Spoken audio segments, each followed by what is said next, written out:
Get the recording going. Okay, we are live. All right, so that's my stuff done. We can talk later a bit more, but I am thrilled to welcome Aidan Key.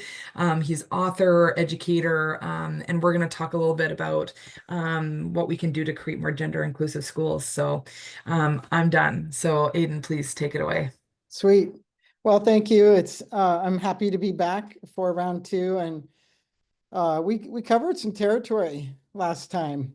Uh, and oftentimes I'm asked to cover that territory in 30 minutes or 1 hour. So the fact that we had that first round and then able to delve into some more things today makes me very happy. There's lots to talk about. To get rolling, let me think if I want to.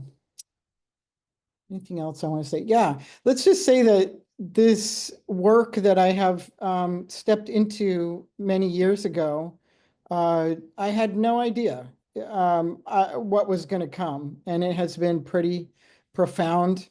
Uh, and the environments that I've been able to uh, step into, the people I've been able to engage with, has been really stunning and really humbling and really amazing.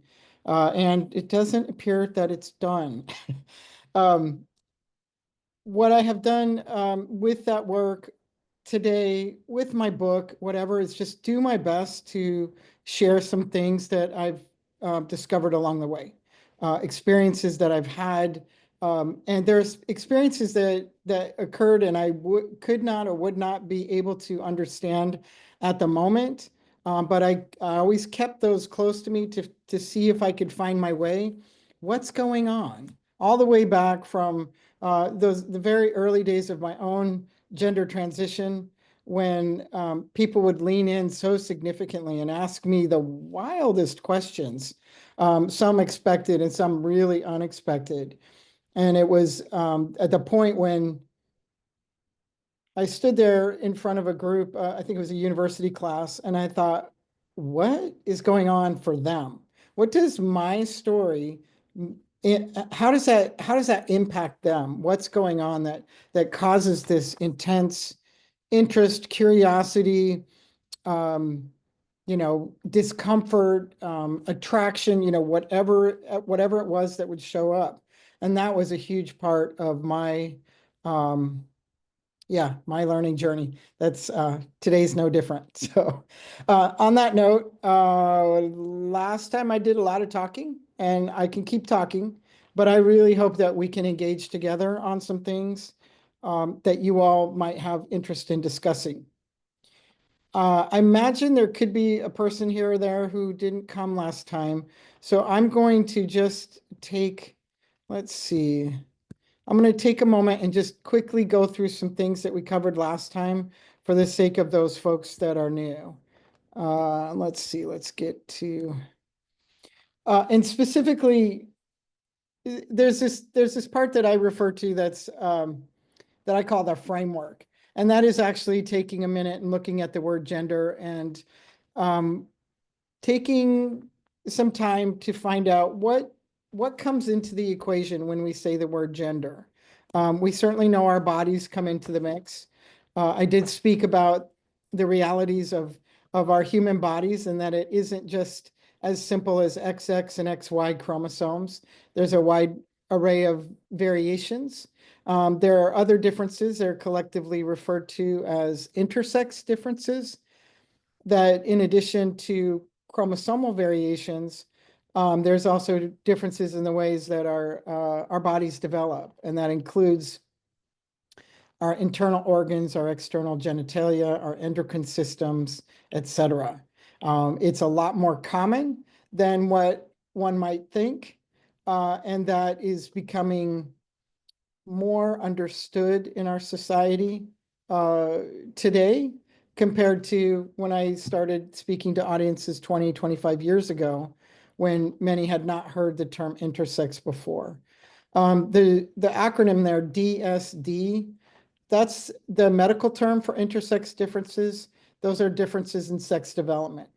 So when we say, gosh, it's XXXY, end of story, or you look at your body parts, that's your answer to your gender.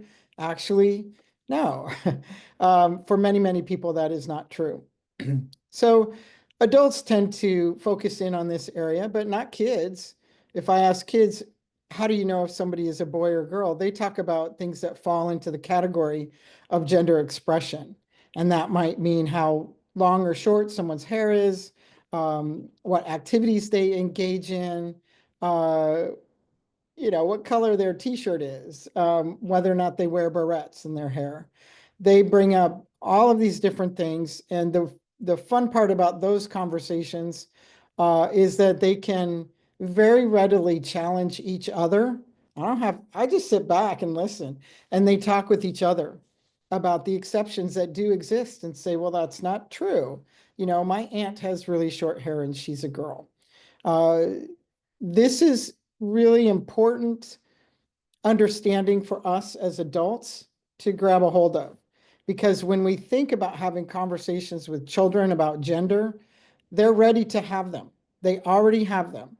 And when we talk about gender expression and attach gender to the way we look or the activities that we engage in, the way we are able to or unable to express our emotions and so forth. The kids already know at those youngest grades that it's not fair, that it is really difficult to be told you can or can't do something because of your gender. And so they're hungry for those conversations, and they're already experiencing some challenges, even at those kindergarten, first grade, second grade, with the gender norms and gender dividing that we often do. It's really confidence building for teachers to understand this part. Like, oh, you mean we can just talk about this? And I say yes. And let's also talk about gender identity. So gender identity is just a person's internal sense of their own gender. For adults, I spend time sharing with them what science has to say about that, which is starting to recognize and acknowledge that we have neurobiological differences that correlate with gender that we can see. And so if that is the case, then where do those differences originate? We have a ways to go before we find answers for that. But nevertheless, I think it is helpful to understand that. That moves it from some arbitrary willy-nilly category of, well, if a kid says they're a dinosaur, does that mean we have to acknowledge their identity as a dinosaur? It moves it into a different category and one that is more factually based. Um, for kids, I don't step into the science because they themselves have provided me the language that I share with their families, with those educators. And that is, they say, well, in my heart and my mind. You may see me as a girl, but in my heart and my mind, I'm a boy. In my heart and my mind, I'm both. They can articulate that quite readily. It is not a distressing concept for them. It doesn't confuse them. Even some kids who might have a classmate who is moving through what we call a social transition with respect to their gender, which could mean a name change, a pronoun change. Maybe they're wearing different clothing. Um, I've heard kids say, well, he's always been mostly a girl anyway, so it makes sense that she wants to change her name. Um, so the fourth piece, we're gonna skip that video.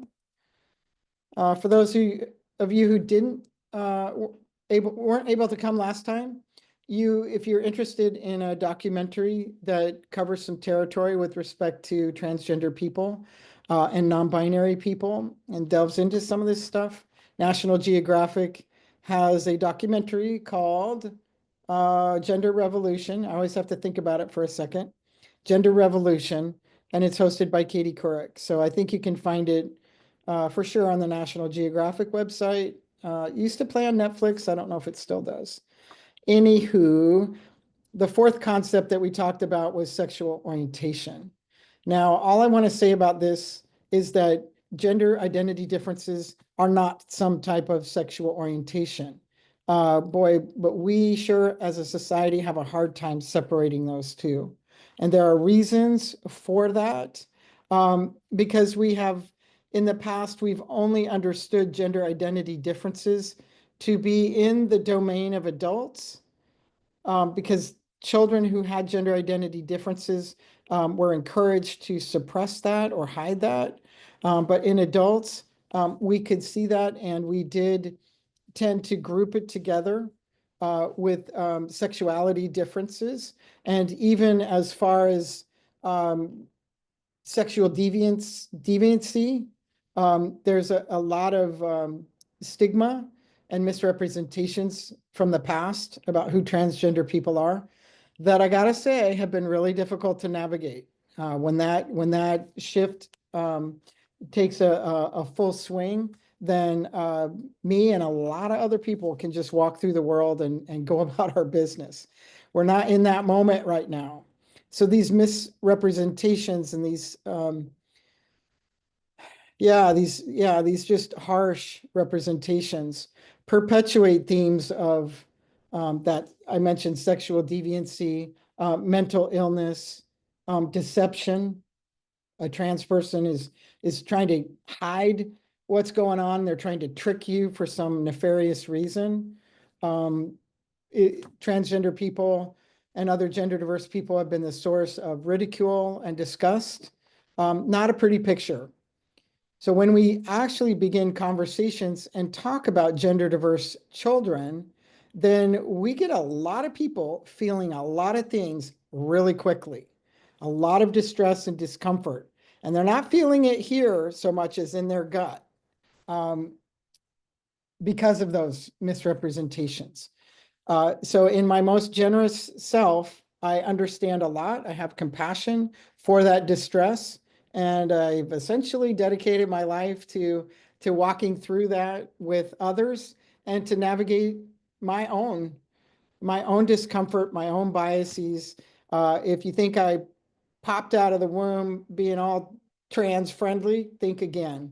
I had my own stereotypes, my own opinions, and I've had to move through those pretty well and pretty frequently. And yeah, it's an effort. We Many of you have perhaps heard of the term implicit bias.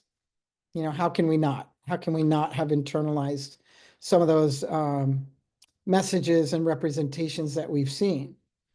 Children, on the other hand, have a lot of different representations that present gender diverse people in a much more positive light.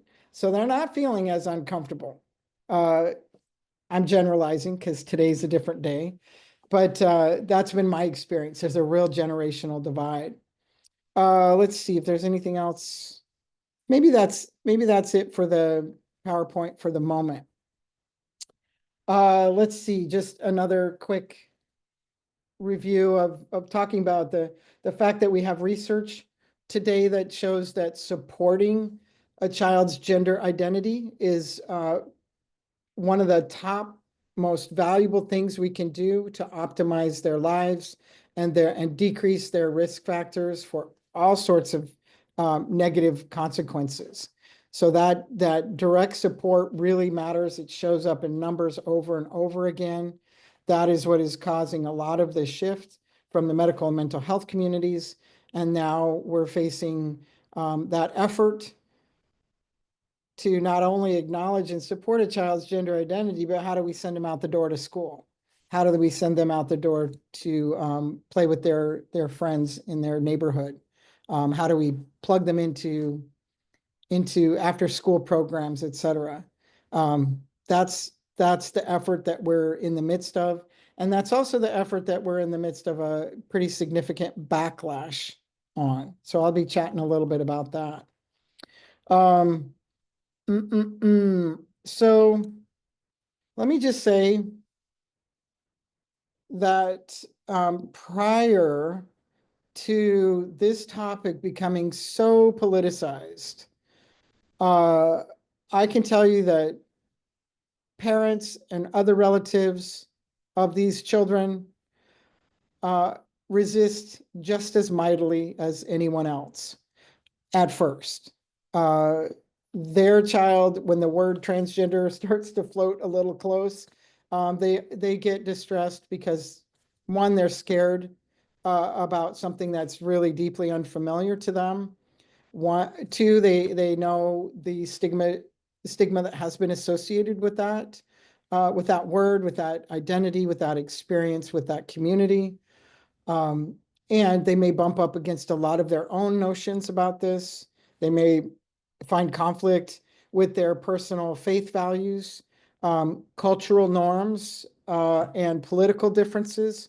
So all of these things come into the mix. You know, where you live matters too. Are you in Berkeley, California, or are you in Minot, North Dakota? These things are variables that can certainly uh, amplify a person's reactions. So as I started hosting support groups for families, it didn't take long for me to see that, gosh, a recurring set of questions would come up. How do I know this is not a phase? What if they change their mind? They're so young. Aren't they too young to know this? What are some of the others? Um, uh, I think my kid is being influenced by their peers. They never said anything till they started hanging out with that group of friends. And things like that. Those are a lot of the common questions that show up. And so I thought, well, why don't we instead of asking those questions sort of rhetorically, why don't we actually explore them? And that's where some fantastic outcomes occur. You know, what if it is a phase? So, gosh, what if it's a phase? Well, the intense journey that you were on and you thought you were moving through or towards, actually, you may not need to. Your child moves through a phase. While they went through this phase of gender exploration, they got love and support. They didn't get ridicule. They didn't get punishment. You know, that's some simple basic math as far as I'm concerned about what kind of engagement a child might need. Um, it's not like they're hitting their baby sibling and doing something wrong. They're exploring something about themselves. They're exploring things about the world. So if it's a phase, great, let it be a phase. Trust me, if you worked to change a pronoun for somebody and or a name change, slipping back to an original pronoun and original name won't be so hard. Um, so that's often reassuring for folks, but I do want to mention especially that one because the what if it is a phase is not a sentence that ends with a question mark typically. It ends with an exclamation mark, meaning I will not support anything if I think it could be a phase. That is often perpetuated by providers, educators in school, the janitor mopping the floors. Anybody and everybody will ask these questions. And the question is put forth as we should not do anything. We should not act. We should not foster this. We should not support this if we think it could be a phase, as if there's a magic moment when everyone will be convinced that it's not. And as a matter of fact, just to speak frankly about the adult communities out there, the adult transgender, non-binary, and other gender diverse people communities, there are often reasons that people are stepping in and then deciding not to consider a gender transition, or stepping forward in some way and deciding it's not working for them. It's not too often, but certainly there is a process of exploration. I've met people, close friends, and complete strangers who have navigated a lot of things that have impacted whether or not they move forward with embracing some type of gender identification difference.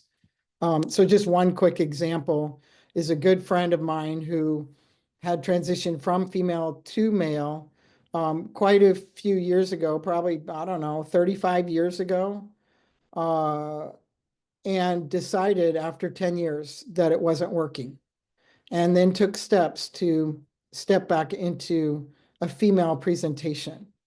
And her reasons for doing that were multiple. One, she transitioned during a time where it was kind of an all or nothing, that a certain story was expected and required to get any type of care and to be able to step forward. A second was because um, she lost all family connections, completely rejected. And, it makes me cranky to think that the fact that she did step back into living as female meant her family welcomed her back. Um, I want to live in a world where that doesn't need to happen. But also, one of the things that she has shared is that if she were contemplating this today with the expansiveness that we have around gender and being able to embrace a term like non-binary or gender expansive, gender queer, number of the terms that are out there, she very well could have done something quite different that would have better suited her more expansive blend of gender. So, I love that. I want that world. I want that world where she can do that, where these children can find their way. Yeah. So let's see what else. What if they change their mind? Are they being influenced by social media, by peer groups? That question is brought up a lot. Um, Guess what? Teens 100% can be influenced by their peers. And of course, they can be influenced by social media. So it would be ridiculous to say, no, they're not. But I want to ask any of you, and myself included, I can remember back in time at different points where I was drawn to either an individual or a group of people because we had something in common. And that being able to step into that and discover that commonality and step into it even more was part of part of our individuation, part of growing up and becoming a young adult. So why would we deny that to these children as well? Uh, Let me think if I want to say anything more about that. I'm not going to cover all of those, but I did at least want to mention those. But collectively, these what ifs and all of uh, oh, I know, yeah, like aren't they too young to know? Well, I'll tell you what. Um, they're too young to be making some of the decisions and handling the repercussions of those decisions by themselves. I don't want any kid navigating today's world by themselves. I would like them to have the support of a parent or caregiver, the support of their teachers, the support of their extended family, their care providers. All of them need support while we as a society deal with this upheaval, this really significant social upheaval that we're in the midst of. Um, just as I wouldn't have wanted as a very young child, any of the children who were experiencing such volatility in their school environments during the civil rights movement and still today, to get the brunt of the effects of racism in our society, and the resistance to inclusion. So there are some parallels that can be drawn, and that's been really helpful to me in my work to look at other movements where people who had either not been included in parts of society or who were expected to hide and be set away from mainstream society, like some people with differences in ability. Um, we resist, we struggle, we might have discomfort, but we can find our way to stepping out of that discomfort and you know being inclusive in the ways that we all desire. Mm, yeah, let's see. This is an oldie but a goodie, so I'm going to share a YouTube video with you that is a parent who is speaking to a city council in a very red state regarding the adoption or rejection of anti-discrimination language, I believe, in the city's charter. So let me find this.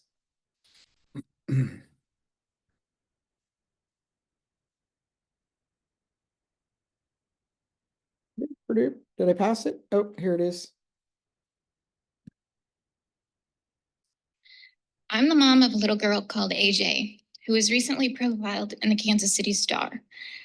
As surprised as I was to find my family in the paper, I'm also incredibly proud. My daughter is 6 years old. She transitioned, which means... Oh, crap. Sorry, people.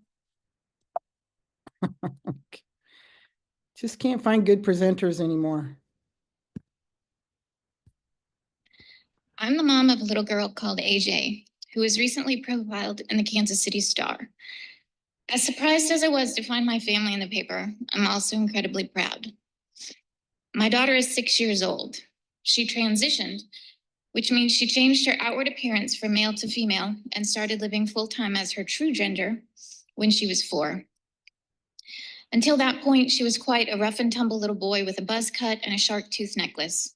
But when she was 3, she asked her dad and I if we could buy her a princess dress. We didn't buy the dress. We thought she might be going through a stage of liking bright or sparkly things and didn't want to waste money on something she would grow bored of in a week. But she kept asking, and I found out that she had a favorite princess dress she wore at daycare. What the heck, we thought, and we took her to the store to pick one out. Things didn't stop there.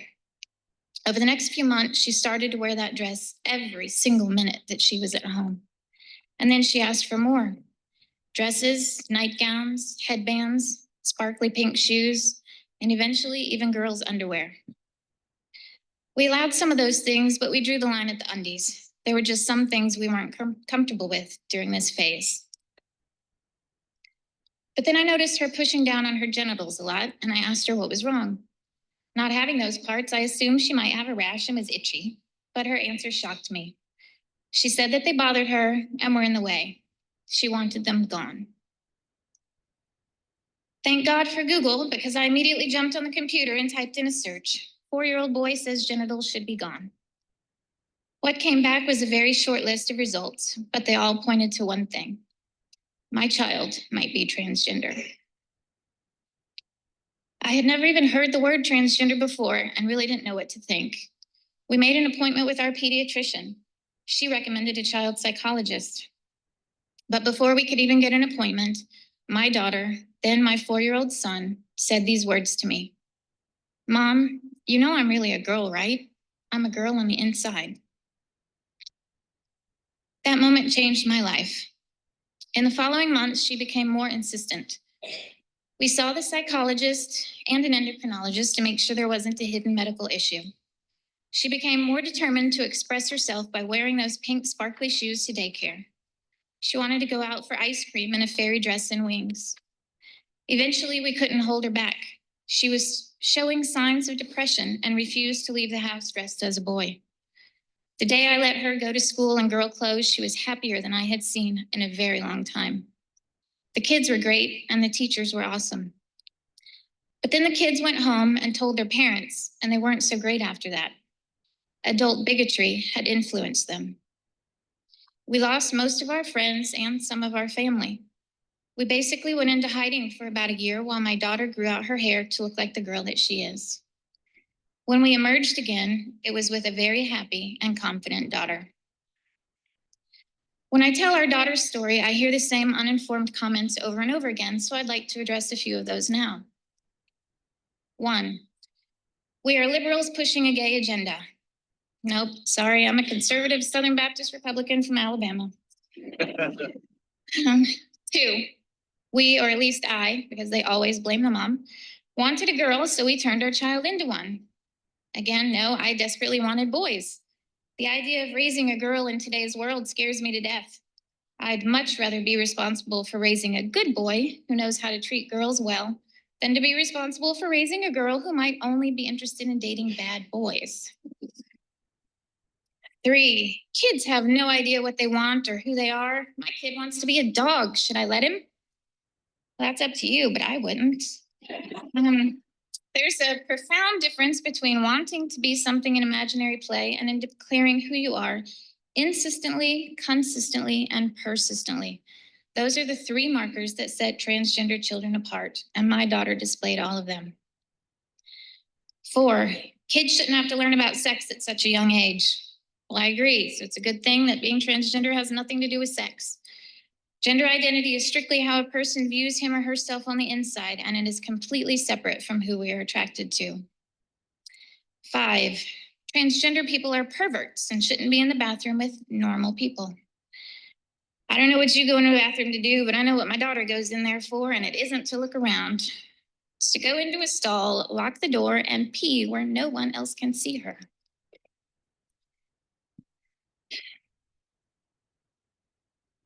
Number 6, God hates transgender people.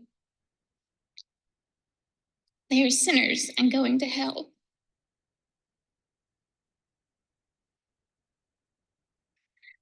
My God taught us to love one another.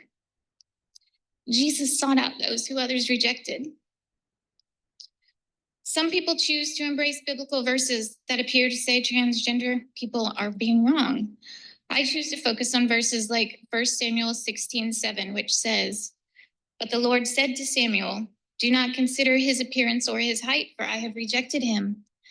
The Lord does not look at the things people look at. People look at the outward appearance, but the Lord looks at the heart. My daughter is a girl in her heart. She knows it. God knows it. And that's good enough for me.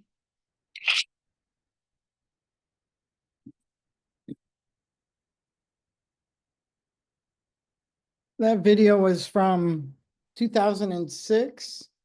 So her child is now 18 or 19, I'm not sure. And they have made their way. Sadly, because she's been such an advocate for her child and for so many others and so many other families that she's been targeted pretty harshly for many, many, many years. And I believe her family has now had to relocate outside of the country. A couple of comments about that video. I think it holds up to time pretty well. I remember when she talked about her child and the undies and wanting girls' underwear, and that she said that they weren't ready to take that step. And I think it's a pretty profound statement that an article of clothing that cannot be seen was such a stopping point for them. And I think it speaks to it speaks to this wild connection of gender difference with genitalia, and that somehow girls' underwear covering what we do consider to be boys' genitalia was just way too over the top, whereas a pink sparkly dress visible on the outside was reasonable. I noted that the very, very first time I heard that. So I think that really speaks to some of the distress that I see out there in the world, including even another early television program that profiled a 9-year-old transgender girl and her family. They're talking about their lives and the steps they've made. Of course, her transition was involved a name change and a pronoun change and perhaps growing out her hair. The show went to commercial. We come back from commercial. The banner underneath the screen is 9-year-old wants sex change. So if you can see how that those representations, that association with sexuality and genitalia, and thinking, wow, a 9-year-old is going to go get genital surgery. Wow, we've got to recognize what the realities are rather than these outlandish representations, I guess. I'll just keep saying that. A couple of other things that she talked about, which is less less prevalent today. A number of mental health providers would talk about this persistence, insistence, and consistence over time. Those being the markers. That only applies to a certain number of people. Some children will articulate a gender identity difference very early, and some will wait until they're older, sometimes, 8 or 9 or 10, sometimes at the start of puberty, sometimes late in their teens. Of course, we know of people who acknowledge and vocalize their gender identity difference well into adulthood. So this notion of this one way of diagnosing has been discarded. It's not that accurate. When she talks about the fact that things went well at school with the kids, the teachers were great, the kids went home, and she talks about the adult bigotry that influences the children, then all of a sudden it was not okay.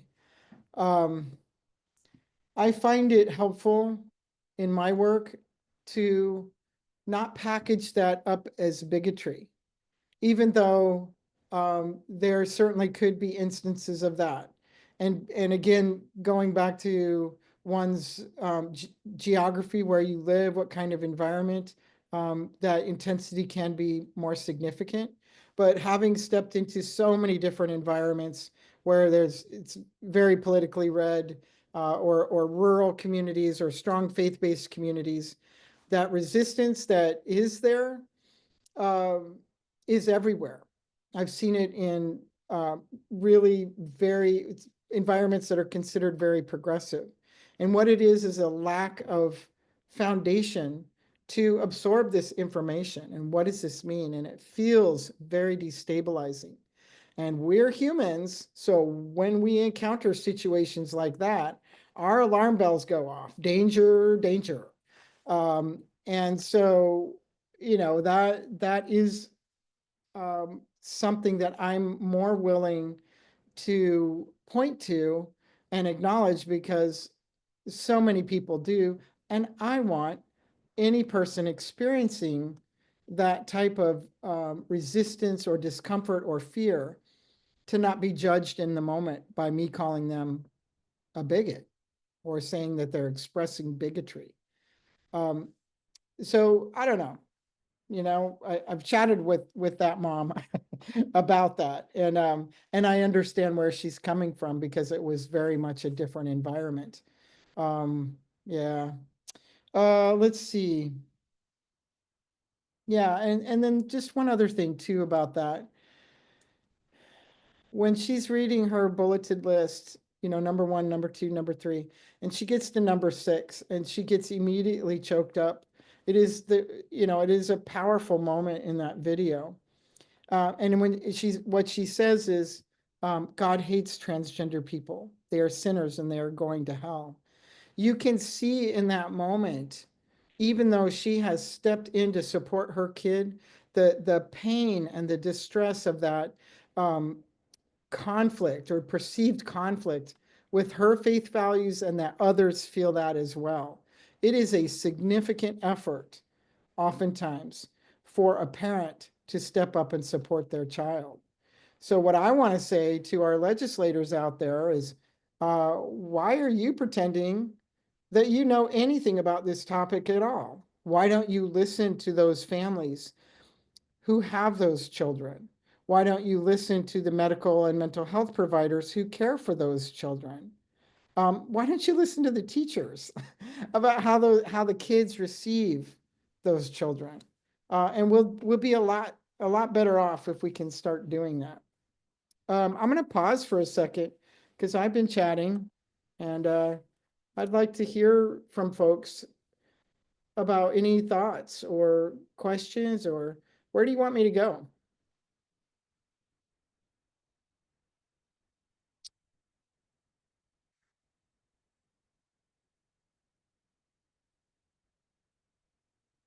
And I can't remember too whether we can have people unmute or not. They can absolutely request if that's preferred. Please send me a message and I can allow you to talk is that sounds horrible, but that's the button I can push. So please, if anyone feels called to do that, just shoot me a little message and I'm happy to set that up. Yeah, Thanks, Aidan. yeah. Did you see Well, there's one in the chat there? yeah, I'm looking at it Okay. right now. How Sure. can we best help our gender diverse children / students in this politically intense climate? Well, I get up every day pondering that question myself because it is very intense. And I'm having conversations daily with parents all over, either individually or in groups, and they're asking that type of question as well. So one thing that I'm seeing is that there's a consideration of how much do we talk to our child about it, and I think that is a factor. Or excuse me, the age of the child is a factor to consider. You don't want to frighten the child. Um, you don't necessarily want to sugarcoat it and pretend like nothing is going on either. So being able to sit down with children and talk to them about what's going on, being able to provide some other examples so that they know that sometimes people in society, when they're afraid of something that they don't know, that's unfamiliar, they can act or react pretty poorly. That sometimes people have certain level of understanding and other people don't. Those kinds of conversations can help a child put something into uh, a particular category that is external to them. Because otherwise, any negative things that occur or negative messaging just is going to land and seep through their bodies. They will internalize that to their own detriment, and it is uh, very difficult to manage. This is not a mystery. You know, anyone who, I mean, who hasn't experienced that in some way, based on identity of some type, or values, or culture, or any number of other factors. So being able to consider their age would be really helpful. Um, let's see, for if kids are older, I don't know. I think it's okay to give them a dose of reality. I really want young people to experience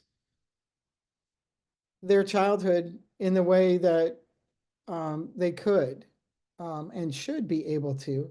And we don't always live in those times. And so you want to keep a child safe. Same reasons, you know, if a child is experiencing harshness and negative attention at school, um, at the very least, you want them to understand it's not that who they are is a beautiful human being on planet Earth, and that they shouldn't have to do that, and or shouldn't have to experience that. There's a consideration which has to do with how do you prop up a child to deal with some things, and how do you say, look, child, this is not something you should have to deal with. You know, I, as your parent, I, as your teacher, or whatever, I'm going to intervene. This is what I really want adults to do. And guess what? So many adults are terrified to take any type of action. Parents will be more likely to take action because that's their baby. And if somebody's harming their baby day in and day out, you can bet they're going to express that. But what often occurs is they step into a school, they go to speak with the school counselor or the principal, and that person hands it back to them. Well, if your child didn't dress like that or have their hair like that, or, you know, we're doing our best, but, you know, your child is transgender, so helpless hands show up. I really, really want that to change. And the fear on the part of those adults often comes from a place of if I advocate for this kid, if I insist that negative behaviors stop, then I'm approving this woke agenda, or I'm weighing in on the side of LGBTQ, uh, what's the word I want? Dogma or whatever. And then also perhaps feeling like they themselves will be targeted. And that you can see that play out on school boards. You can see that play out with any teacher or principal, administrator, school staff member. It is not uncommon that they want to hand it back. And sometimes it doesn't really look that obvious. So an example of that would be a principal saying, well, what do you think we should do? Well, I don't want that school administrator to ask a parent what the school themselves, what that leadership needs to do, how they need to act. That is not the parent's job. A parent can come in and say, I'd really like my child to be referred to by their name, to have the pronoun that they use be used consistently, for them to be able to safely access bathrooms, locker rooms, to be able to engage in the activities that they want to. A parent can tell that administrator what they want, but what is the responsibility of that school system? There's significant amount of responsibility. It's not a hard task, but they can't just hand it over to that parent. I think that's really unfair. So let's see. Oh yeah, extreme gender ideology. Thank you. There's a thing, as words I was looking for. So let's see. Anything else I want to say about that? It's this time that we're in, as far as gender diverse people, feels really unprecedented to me. When I think back, I've got a 26 plus year landscape, and I think, yeah, well, it was never like this. So when people say, well, I can't believe we're really going back in time, I tell them that we're not. Not that it was pretty, but it was not. People might be targeted in individual ways, but not this coordinated, concerted effort. That's pretty frightening. And the advice that I've been giving, just coming out the gates of the early days of this administration, is just saying, you know what, I need you to take a deep breath.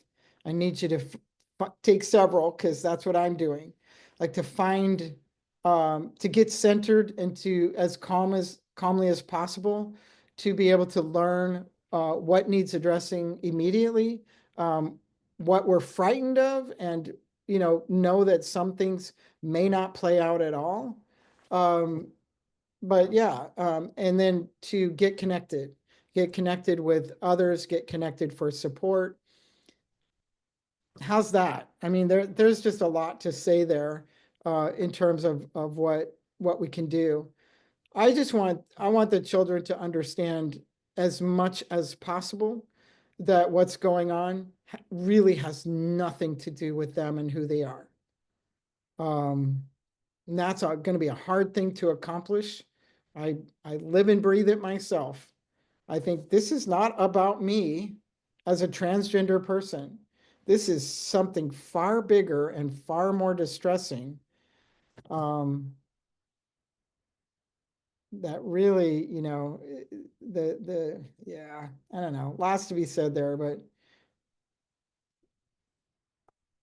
a tiny percentage of the population being perceived as this huge threat makes no sense until you start peeling away some layers. And if you look under, as you peel those layers away and you think, what is going to scare people and what is actually going to be effective and stick? Well, you've got something that is unfamiliar, that is like unsettling, and people don't have access to to pathways to understand gender diverse people simply because there's not very many of us. You know, if we were, instead of being probably less than 1% of the population, if it was more like 10% of the population, it might be different. If it's 25% of the population, it'd be really different. Because people would say, well, what are you talking about? That's my friend, that's my neighbor, that's my colleague at work, that's my child.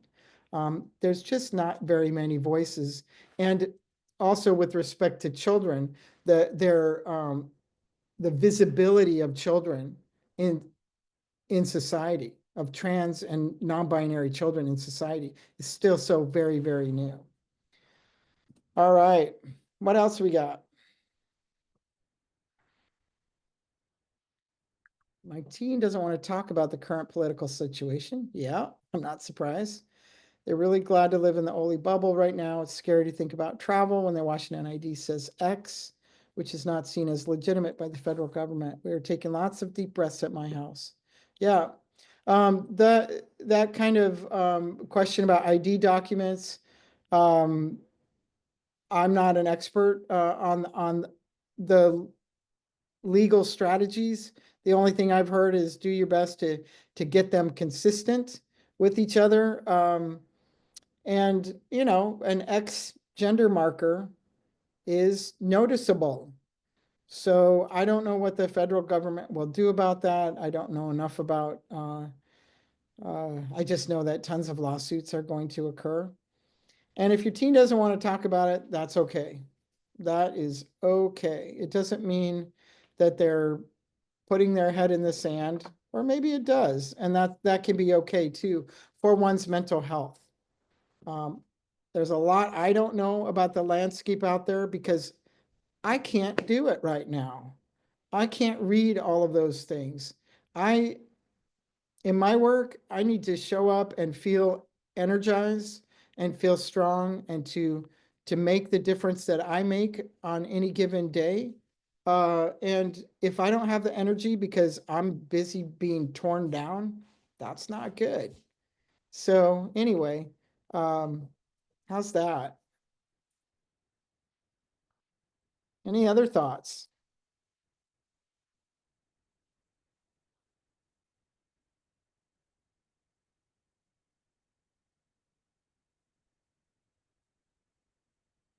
I have more thoughts.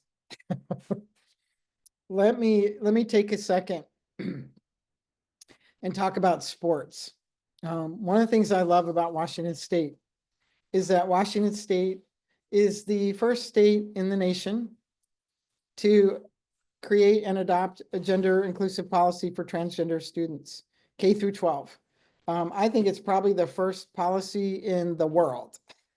And so I'm pretty proud of Washington for all of that. And I had the opportunity to be there from day one when that was being percolating, and a round table of people came together to talk about it.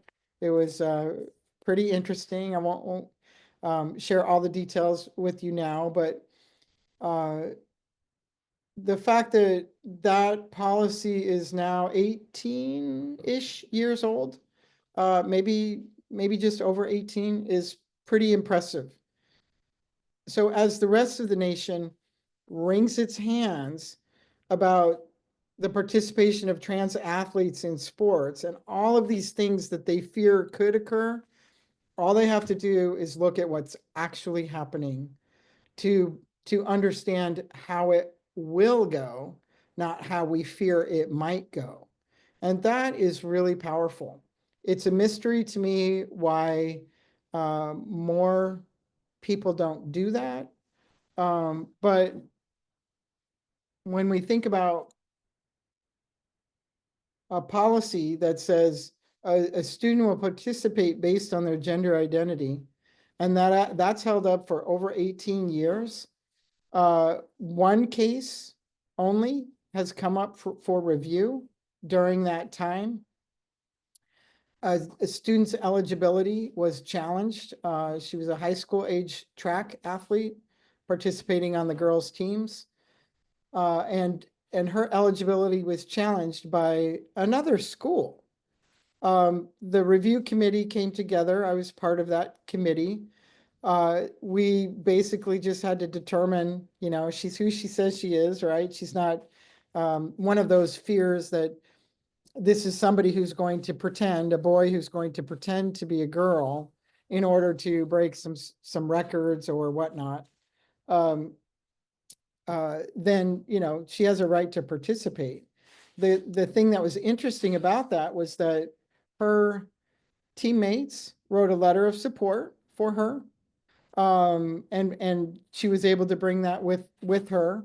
The coach came and also to support her and shared how valuable she is as a teammate. The student herself shared how she was using a private bathroom to change, and the girls on her team said, "That's ridiculous. You need to be in here with us." They invited her into the girls' locker room. And she also said, "Yeah, I do pretty well. I'm ranked about 37th in state." And I got to tell you, I was celebrating because that means 36 other girls in her bracket can beat her. So this fear that the domination of girls' sports by transgender young women is going to occur just isn't happening. And that's one case in 18 years. And as the committee did this, did this review process, we convened again to take a look at the policy. And there was two things that were changed as a result of this experience. One was acknowledging that there's no other situation anywhere where a student has to defend their eligibility because some outside school challenges it. Her school determined that she was eligible. That's good enough in all situations. Why this random exception where any school anywhere could challenge her eligibility? They removed that. And then the other thing that needed to be addressed was, well, 18 years ago, nobody was using the term non-binary. So there was no other gender identity term to describe those who have a more expansive sense of their gender identity. So some language was incorporated. And if we want to celebrate more wins on this, we can just say when those two amendments were put to the forth to the body approving them, they were approved unanimously.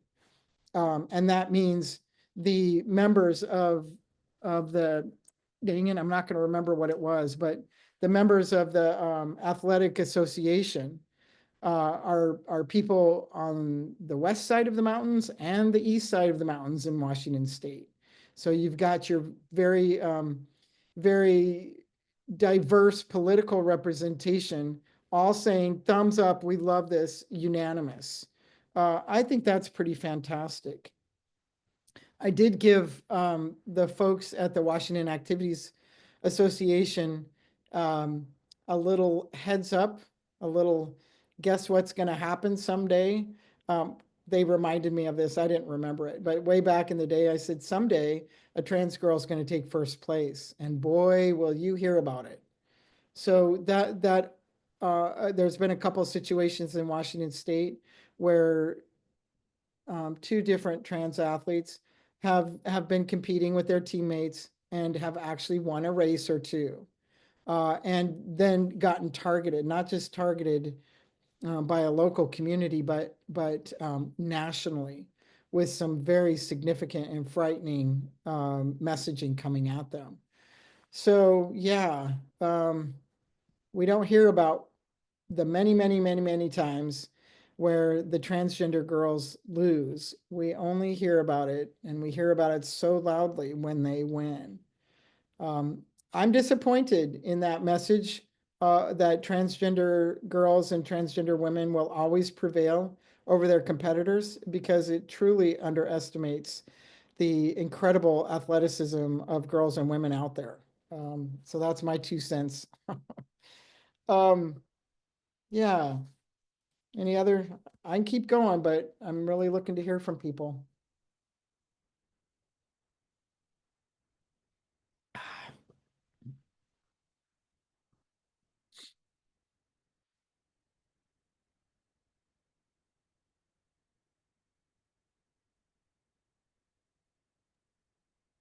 Hey, Aidan, I've got a couple questions in the Q&A. Uh-huh. And this person says, I have a fear about sleepovers. If my cisgendered female child wants to have a sleepover with a trans girl, should I allow it? Is there an age when it becomes more of a concern?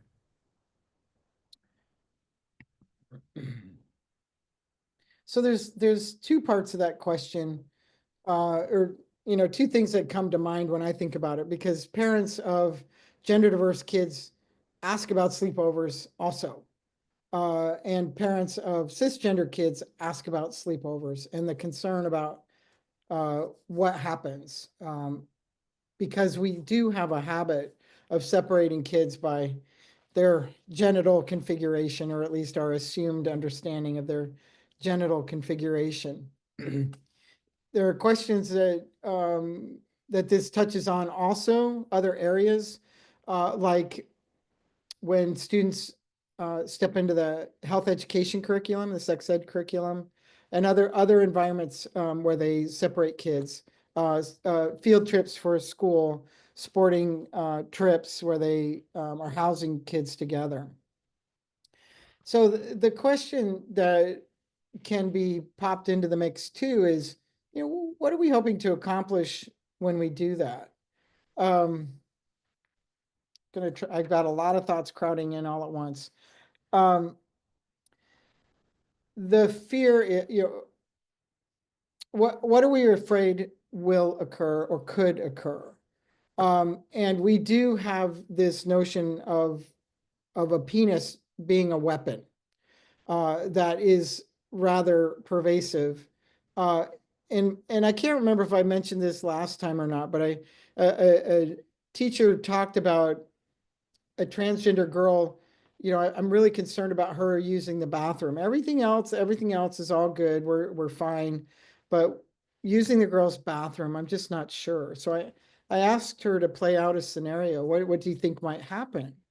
Well, she goes in to use the stall. She shuts the door.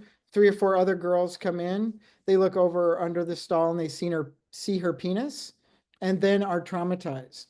And as this teacher is sharing that example, as soon as she gets to, and they are traumatized, I could just see her lose steam, what she was saying. And I fed back to her that statement. Like, I wonder if the child that might be most traumatized in that situation is the girl trying to relieve herself in private.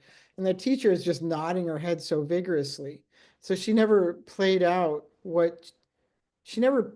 in her mind or out loud what she was fearful could occur. So so that's one piece. What do we fear might occur? Um, those kids, if they're looking over under the stall, they know she's transgender, they're really expecting to see a penis. They're looking for it. They're not going to be traumatized. They're going to giggle and point. That's not going to be very fun for the kid trying to relieve herself in private. So, do kids explore each other's bodies? Do they, do a little private show and tell when they're together? Well, that absolutely does happen. So if there's a concern there, like, okay, look, I really don't want that to happen, then I think you just make a blanket rule that doesn't happen. So if it's my kid and I'm saying, hey, look, y'all might be curious about each other's private parts, but in our home, they're private. We call them private for a reason, and that needs to happen. And honey, if somebody's trying to show you their private parts, you just say no. And if that doesn't work, then you just come get me. Whatever you might do to draw those boundaries. When the question comes up a lot with older kids, because they're going on potentially on field trips and they're housing kids in certain ways, X number of kids to a hotel room or something like that. My question to them also is similar, like, well, if you're separating them by their perceived gender and you're worrying about this trans kid, then what is it that you are working to prevent? Are you, you don't want any hanky panky going on? And usually I have a lot of heads nodding in the room. Like, no, we don't want that. Okay, well, then you're presuming that two girls might not get all lovey-dovey with each other if they're sharing a bed. So that hanky-panky is okay. And then they look at me like, well, no, no, we don't want that either. Um, so we can play it out a little bit more too. Essentially, like, you just want to make sure that kids don't get pregnant on your watch. Is that it? Yeah, that's it. Okay, well, um, okay, so how do you ensure that? They can hook up any number of places besides the hotel room, even if they're separated in that way. They can meet up in the hallway at 2 in the morning. Um, if you're worried about whether a transgender girl might and another cisgender girl might start making out or whatever, what I tell the what I tell the educators is, you know, if you have any inkling that somebody is in a relationship with another person, regardless of their gender, make sure they're not housed together. That's one way to start. Then the question of, well, okay, but how do we manage this discomfort and whatever? Um, if a family says, well, I'm uncomfortable with my kid being in the same room or being housed overnight with a transgender student, um, you can let those folks know that there's not um, there's not an opportunity to pick and choose. You don't get to decide who your child is rooming with. Um, but to avoid conflicts like that, I often support a teacher to check in with the trans kid in advance. Who would you like to room with? Who do you think would, where would you be most comfortable? So that a little bit of preemptive work can happen so that that situation is optimized. So it's not, let's make a blanket rule and make no exceptions. We make rules, we know there are exceptions, and we adjust those at various times in various situations. So I'm kind of going a lot of different directions with that particular question. But I think with having a transgender girl over for an overnight, consider their age. If they're little kids and you're concerned about um, show and tell of private parts, then just talk with your own child about that. And you can let the kids know if there's a group of kids over, like, hey, I know this is going to embarrass you, but we got some ground rules in this house, so this is how it's going to go. And then who wants popcorn? It could be like that. Is that helpful?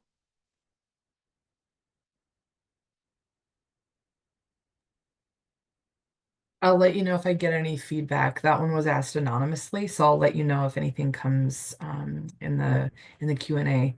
I do have another one that came through right after the other Q&A here. I have a family member who believes that if children learn that changing their gender is an option, then a child might say that they are trans or non-binary just for attention. What is your response to this? Mm-hmm. Well, I think taking that last little piece off of the sentence, um, maybe they're doing it for attention, maybe they're not. So either way, we could examine that with or without that. So let's just say one of the things I feel like I witness is a number of young people really embracing a notion of gender expansiveness and really liking it, because just like those little kids who talk about the things they can or can't, they're being told they can or can't do because of their gender. They don't like that. They want to play with dolls if they want to play with dolls. They want to wear pink if they want to wear pink. They want to cut their hair short or grow their hair long. So they're already feeling that and disliking it. So having an environment of gender expansiveness feels pretty freeing. Um, let me give a quick example. I remember this, it was a lot of kindergartners in one room. There was about 50 of them, two different classes coming together, or maybe it was three. And talking to these kids about who you are on the inside. And we asked them a lot of questions. Excuse me. Raise your hand as many times as you want. How many of you feel like a girl on the inside? How did we do that? How many of you on the inside? How many of you feel like you're a girl on the inside? 100% girl. Raise your hand. So hands go up. How many of you feel like you're a boy 100% of the time? Raise your hand. How many of you feel like you're part of the time you're a girl and part of the time you're a boy?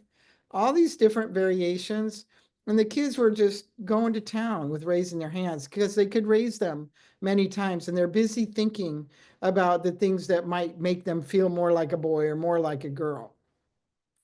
When the most hands went up was when we said, how many of you feel like you are both a boy and a girl?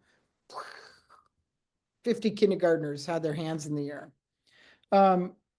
Is that 50 kids who have a gender identity difference? I don't believe that to be true in the way that we understand gender identity. It's 50 kids that are associating gender with all these different external things and really wanting to engage in life in a full, in a more full, expansive way. So if they're being provided language that says, well, if you feel like you're both a boy and a girl, sometimes we use the term non-binary to describe that. You can bet a lot of kids are going to say, I'm non-binary. So that is actually where I wish we could have a lot more conversation. We're creating an expansive landscape for that's different than maybe what many of us grew up with, which was, we're dividing up. This is what you all boys get to do, and y'all girls get to do this over here. And maybe there's a lot of latitude in what girls are how they might express themselves. And over here, boys, get to do these things, probably a little more restrictive over there, but solid line between them. So they're really enjoying that expansiveness. So I think I had a educational evening with a bunch of folks that worked in the preschool environments. And one of the people at the very end of their conversation, there was 5 minutes left, and she said, well, in my kids' school, they're talking about gender expansiveness and gender identity, and I can't remember, something like 70% of the young kids were adopting the term non-binary to describe themselves. And so her question was, well, what's going to happen when they all hit 10 or 11 years old and start hitting puberty? Are we putting all of those kids on blockers? I'd never had anybody ask me that question before. And I said, wow, okay, let's dive into that. And guess what? We're 5 minutes out from ending. So for those of you that need to leave, we're going to please do so, but we're going to talk about this for as long as we need or want. And I think we stayed on an extra hour to talk about this difference between people with a more significant gender identity difference that would then a social transition and later pubertal intervention and all of that might be the prescribed pathway versus kids who just like the breathing room. So by the time those little kids, those 3, 4, 5, 6-year-old kids, whatever ages we're all in that group, by the time they get to age 11, we are going to be pretty dang clear about what's needed for them. And that will be children who are ready to move. Is anybody ready to move through puberty? I don't know. But anyway, puberty shows up if a kid experiences some significant distress, then we pay attention. Most of them will just start experiencing that pubertal development and will move forward in that way. No, we won't be having to dive in with puberty blockers simply because a bunch of kids are using they and them pronouns. Is that helpful? We got two different things going on. We've got a internal gender identity difference that very possibly has physiological elements to it, and our brains as an added factor, versus a social environment. I'm working on that. I'm working on describing that. So hopefully I did okay. Yeah, for those who used the Q&A, please feel free to type back in that space if you'd like anything more for your questions. There were a couple things that popped up in the chat. I just want to make sure you saw too, Aidan, but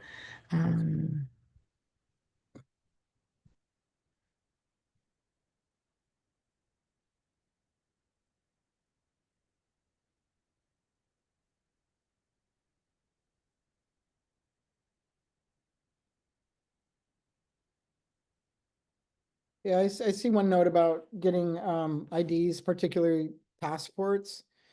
You know, it's a different day. So what I feel like is, while many parents will say, yeah, I let my kid lead, they're the trans kid, they're the non-binary kid, I let them lead. There are things that children need help with, and I don't care if they're 16 or 6 years old. As parents, we all have a responsibility to look after our kids, and they're not considering the landscape that is so harsh right now, and nor should they have to, if at all possible. So being able to be discerning and thoughtful about how do you keep your kids safe, and a passport gender marker could absolutely fall into that category, needs to be a very, very thoughtful decision. I had a conversation with a parent the other day whose child loves soccer, and he's just moved from a very red state to Washington State, and he's like, "Oh, I don't know if I should let her play soccer." And I do my usual, like, "Well, what do you think might happen?" And his scenario is based on a student who was outed by one of her teammates, you know, who got pissed, that got angry with her about something, and then went and told everybody that she's transgender. And then next thing you know, she and her family are experiencing significant backlash, getting all types of media attention in a really hostile environment. And I said, okay, well, you are in Washington State. I won't say that couldn't happen. So that is a very real fear. And I don't know. I asked, is she private about her gender identity? Does she talk to anybody about it or not? And he says she's pretty private about it. And I said, well, you could sit your kid down. I think his child was 8 or 9. You could sit her down and say, hey, look, I know you love soccer and I want you to play soccer. So you're going to play soccer, but honey, you need to know that not everybody understands what it means to be a transgender person. And the minute I see trouble coming, that may be the day that I have to pull you out of soccer. So I'm not gonna tell you I'm not gonna do it. That's my job as your parent. I need to protect you. Um, and go ahead and let her play soccer. Do we make decisions based on what we fear might happen? Well, I don't know. I do, a lot of people do, and I work really hard to calm that down because I don't make the best decisions in my life when I'm scared. So again, we've got to think about things as best as we can with our grown-up minds to help support those kids. So we're close to time here. Is there something else in there? Yeah, I was just gonna say we are close. If anyone has any other questions, Aiden did say that we can, we don't want to leave anything too unaddressed. So if there is anything else, please feel free to chat. I'll click quickly while everyone is still here. Just, I want to plug, just we have a really quick survey. I put in the chat here. This stuff really helps us get grants to be able to do more of nights like tonight. And so because we're totally funded through grants and through donations and stuff. And so we really like to lean on grants for these kind of things. So please help us out. So we can say, hey, X number of people took away this, and that, or whatever. So please use that survey. We also, I want to be really clear, this is just one of our events for our series. And we always, like Aiden is here because of community feedback, and our community wanted to hear from him. So here he is. And so we really want to make sure that people feel like they can contribute to what they're wanting to hear. And so please feel free to provide that feedback as well. Our website there's a lot of different places to interact with us on our website to provide that kind of feedback. It's also in the link that I just sent. Yeah, this I was actually just about to point you to Aiden's website, but also look at this. Aiden just posted a few really helpful links. Yeah, so please, I want to leave room for any other questions and everything like that. But also want to make sure, yeah, there's the survey. We have another event coming up in a couple of weeks. So please feel free to come to that. All the information's on our website. But yeah, so are there any other questions or anything for Aiden we still have a couple minutes too. I'm not trying to rush anybody off just before everybody leaves. Just wanted to make sure that we kind of wrap things up, and we can stay a little bit longer if anyone needs. Yeah, well, if people are considering the questions or whatever, please go for it. Yeah.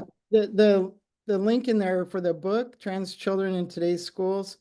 Boy, I wrote that book before all the legislative bills were going on, and before our new administration is here. And you know what? It doesn't matter. It doesn't matter what the Department of Education has in place for guidance. Of course, it matters.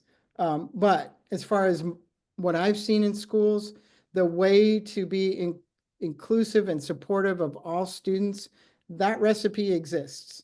And that recipe exists because they already largely do it. They just don't have a clear idea how to do it for their gender diverse students.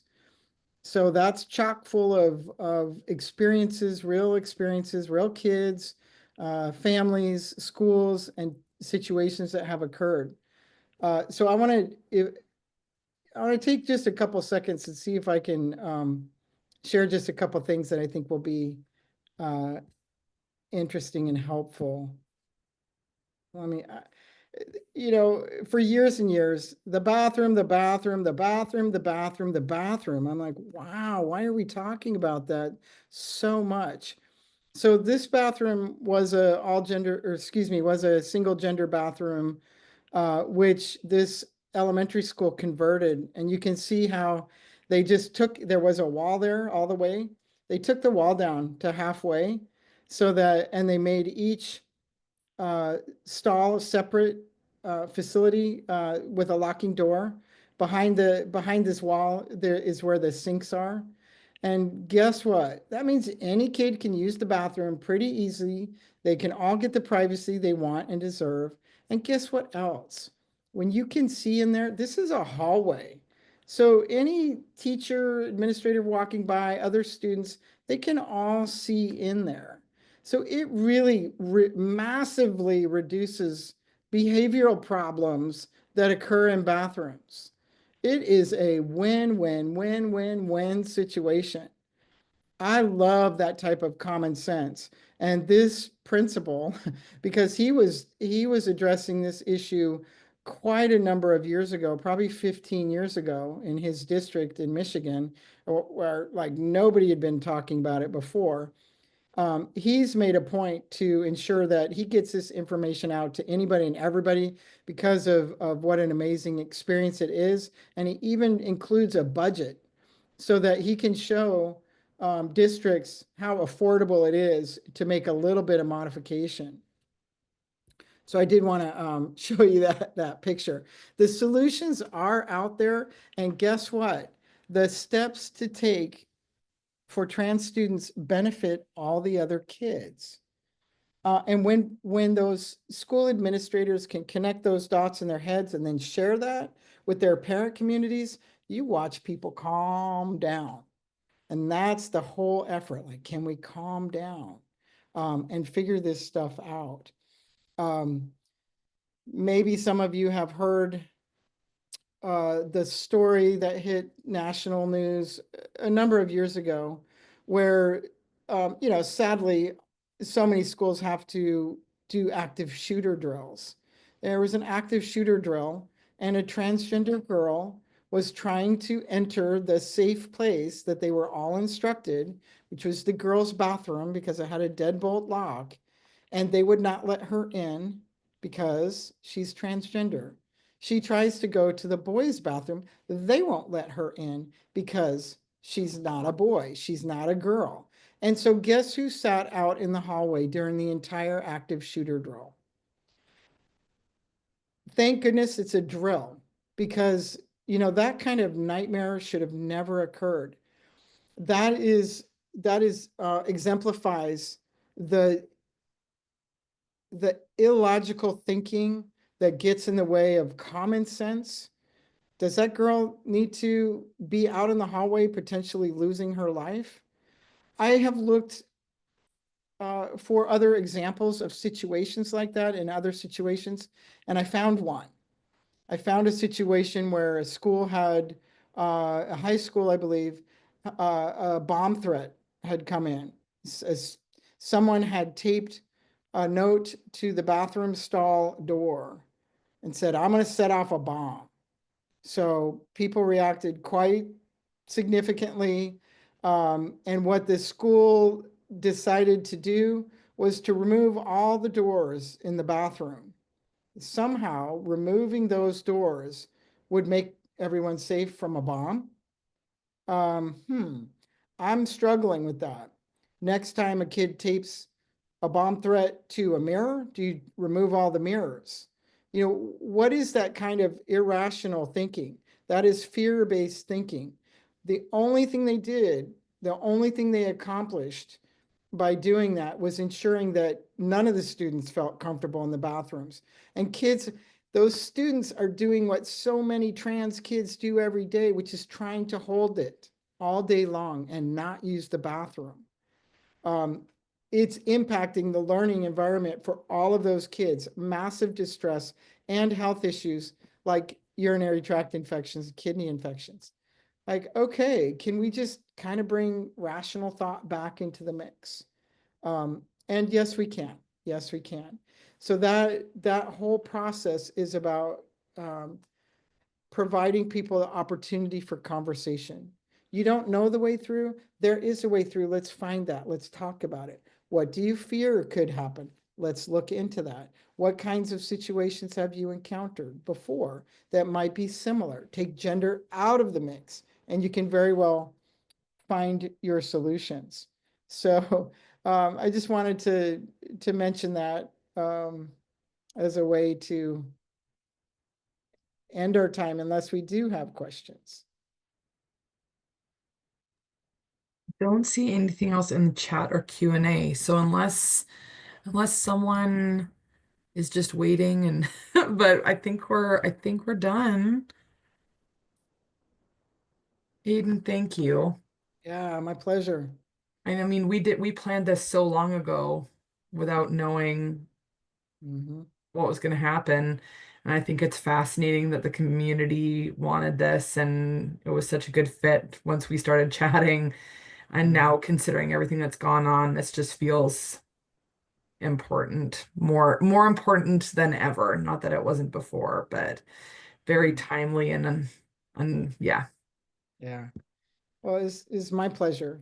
And there's some, this wasn't the longest planning. I've had things that were several years in the making before actually being able to step in. I'm thinking about one particular private school that was a faith-based community, and they were very afraid and they were very happy to Oh, actually finally step in. It was pretty impressive. oh, that's cool. Well, I sure hope this is not the last that we get to work with you. So I know I'll be in touch with you, but yeah. I'd say Um, call me, but nobody does that anymore. So send oh, I know, whatever. but you know me, I love our calls. I know. Yeah. Uh, Thank you everyone, and thanks for the thoughtful questions and just this little, it's kind of neat when you can actually form a community on Zoom. So thank you all. Please don't hesitate to reach out if we can be of support or if you have any questions, and keep an eye on your email. We'll send out some resources and other links, and the recording will be posted in the next couple days. Yeah, please don't hesitate to get in touch with us.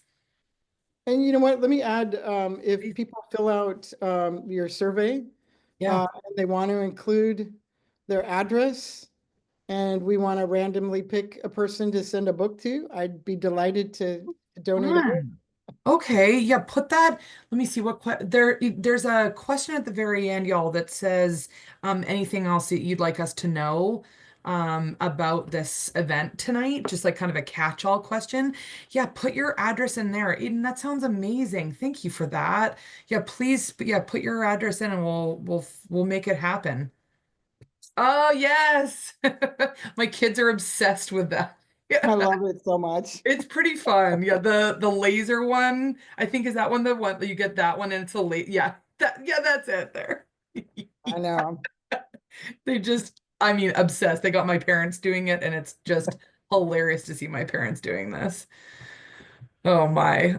Well, thank you all so much. I'm gonna close the meeting pretty soon here. But also, of course, like just want to oh Miriam, I'm so glad you're here again. I think is it tomorrow night? I'll see you tomorrow night.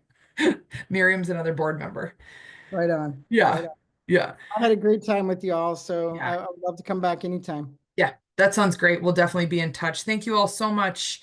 We'll hope to see you at another event and yeah, take care of each other and take care of yourself, everybody. Yep. Bye-bye. Thanks, Aiden. Night. Bye-bye.